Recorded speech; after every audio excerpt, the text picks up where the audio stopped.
মহান আল্লাহ পাক রব্বুল আমিন পবিত্র কুরআনুল কারীমের ভিতরে ঘোষণা করে দেন, সুবহানাল্লাযী আসরা বিআবদিহি লাইলাম মিনাল মাসজিদিল হারাম ইলাল মাসজিদিল আকসাল্লাযী বারাকনা হাওলাহু লিনুরিয়াহু মিন আয়াতিনা ইন্নাহু হুয়াস সামিউল বাসীর। আল্লাহু আকবার।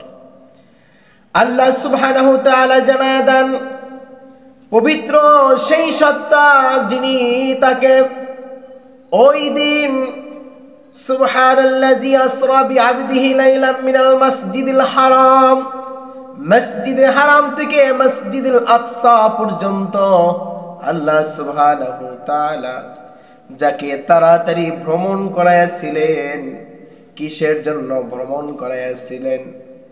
তার সেখানে কিছু বারাকনা হাওলাহু, তার বারাকা সমূহ দেখানোর জন্য, বরকতময় কিছু জিনিস দেখানোর জন্য, লিনুরিয়াহু মিন আয়াতিনা, মহান আল্লাহ পাক রব্বুল আলামিনের কিছু নিদর্শন দেখানোর জন্য, তার কিছু বারাকা সমূহ, বরকতময় জিনিস সমূহ দেখানোর জন্য রাহমাতুল লিল আলামিনকে আল্লাহ পাক রব্বুল আলামিন ভ্রমণ করাইয়াছিলেন।